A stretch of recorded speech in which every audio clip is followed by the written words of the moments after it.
Diberi H tambah 2, 2H tolak 11 dan H tambah 2 per 9 adalah tiga sebutan ganjil yang pertama bagi suatu janjang aritmetik.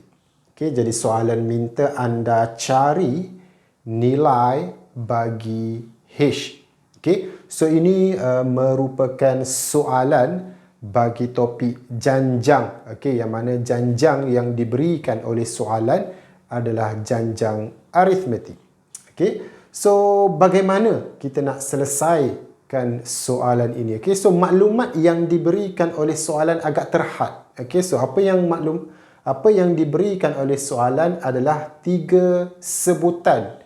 Okey, bukan tiga sebutan yang berturutan, okey, tetapi tiga sebutan ganjil yang berturutan.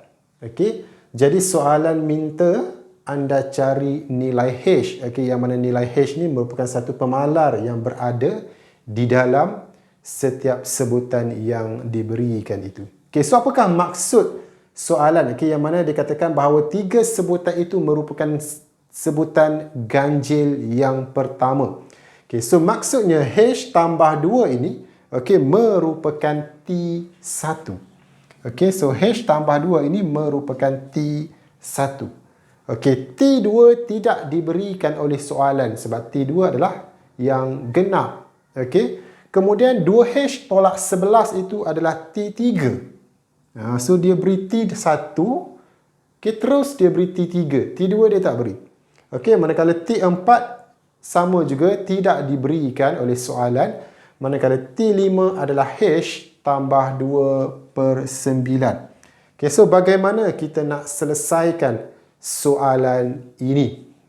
Okay, so pada soalan ini ada beberapa kaedah pengiraan. Okay, tapi ini yang saya tunjukkan ini merupakan kaedah yang cara saya lah. Okay, so apa yang saya nak tunjukkan kat sini adalah disebabkan sebutan yang diberikan itu adalah orang kata konsisten, yang mana dia beri kesemuanya sebutan ganjil. Okey, T1, T3, T5. Jadi seanggap bahawa ini adalah T1, okey, yang ini adalah T2, yang ini adalah T3, yang ini yang seanggap. Dia boleh anggap macam itu. Sebab apa? Sebab maklumat yang diberikan itu konsisten. Maksudnya apa? Yang ini dia beri T1, okey, kemudian T3, T5. Dia bukan yang ini T1, okey, tiba-tiba yang ini T3, kemudian yang ini T4. Kalau yang itu tak konsisten, bercampur yang genap dan juga yang ganjil. Tapi dalam kes yang ini dia beri secara konsisten, yang mana kesemua tiga sebutan yang diberikan itu adalah merupakan sebutan ganjil. Jadi seanggap bahawa yang diberikan itu adalah berturutan. Okey, yang pertama, yang kedua dan yang ketiga. Okey, so apabila anda jumpa soalan macam ni, yang mana dia beri sebutan yang berturutan, okey, dan dalam sebutan itu ada benda yang kita tak tahu, kemudian diminta untuk anda cari benda yang tak tahu tu.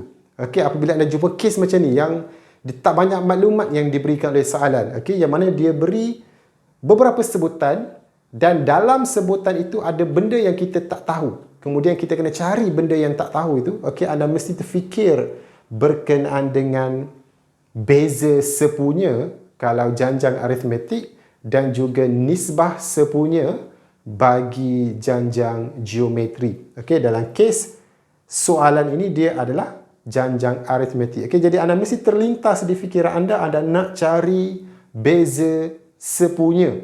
Sebab apa kena cari beza sepunya? Dan nama pun beza sepunya, maksudnya nilai tersebut dia sama bagi beberapa jenis, dia sama bagi kalau kita tolak beberapa sebutan. Okey, dalam kes yang ini, okey, untuk kita cari beza sepunya, T2 kena tolak dengan T1. Okey, jadi seanggap yang ini adalah T2. So T2 tolak dengan T1. So kita anggap T2 ni tak ada lah. Ini pada saya. Okey, ini anggapan saya. Boleh kita anggap macam tu. Okey, yang ini pun kita anggap dia tak ada. So kita anggap yang ini T1, yang ini T2 dan juga yang ini T3. Okey.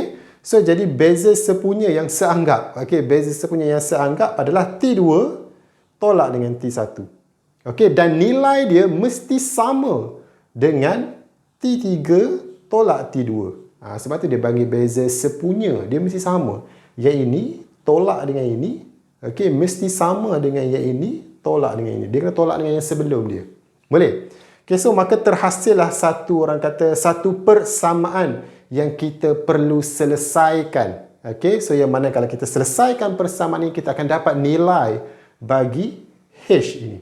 Okay, so kita kembangkan apa yang patut. Okay, kita susun apa yang patut. Okay, so kalau kita buka kurungan yang ini, okay, so hati-hati, dia mesti tolak.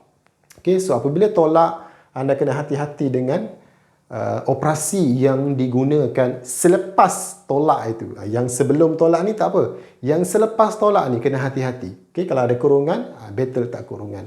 Okay, so apabila kita nak buka kurungan, yang kat depan ni tak jadi masalah. Tak ada apa-apa perubahan. Okay, so yang ini. Okay, so apabila kita nak buka kurungan, okay, tolak ni. Okay, so apabila kita buka kurungan, dia akan jadi tolak H lah. Okay, yang tambah 2 ni, dia akan jadi tolak 2. Okay, so hati-hati kat sini. Okay, sebelah sini pula ada pecahan. So pecahan itu agak apabila pengiraan melibatkan pecahan ni, dia nampak macam complicated sikit. Betul tak? Okay, so tak mengapa, pecahan tu kita kekalkan macam itu terlebih dahulu. Okay, kemudian kita buka kurungan yang di sebelah sini. Pun sama, hati-hati untuk kita buka kurungan apabila melibatkan operasi tolak. Okay, so dia akan jadi tolak 2H tambah dengan 11. Walaupun pada asalnya dia tolak dengan 11. Bila kita nak buka kurungan, dia akan jadi tambah 11. Okey, so seterusnya. Seterusnya, kebiasaannya kita akan susun. H berada di sebelah kiri, yang tiada H kita letak sebelah kanan. Biasanya sebab macam tu. Tapi dalam kes soalan ini, dia ada pecahan kat situ. Dia ada pecahan kat situ. Okay, jadi apa yang saya buat adalah kita pindahkan semua yang tiada pecahan ke sebelah kiri. Yang bagi tinggal yang pecahan je kat situ. Okey. So, kenapa? Sebab saya nak hilangkan pecahan tu nanti. So, kita kumpulkan dulu yang tiada pecahan. Kita letak sebelah kiri. Yang ada pecahan, kita kekalkan kat situ. Okey? So, 2H. Tolak dengan H. Maksudnya tolak 1 lah. 2 tolak 1. Okey? 2 tolak 1. Kemudian yang tolak 2H ni kita pindah ke sebelah sini. So, dia ditambah. Okey? So, 2 tolak 1 tambah 2. Okey, 2 tolak 1, 1 tambah 2, so 3H. Boleh? Okey, yang nombor pula, tolak. Okey, tolak ini milik 11 tau.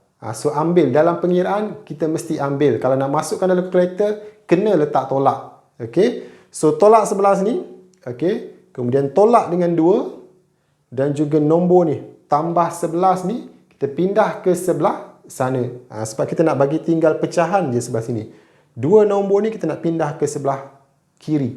Okey. So, tambah 11 ni pindah ke sana jadi tolak. Okey. So, kalau anda kira semua, tolak 11, tolak 2, tolak 11 yang tadi, so akan dapat tolak 24. Okey. Ataupun negatif 24. Boleh?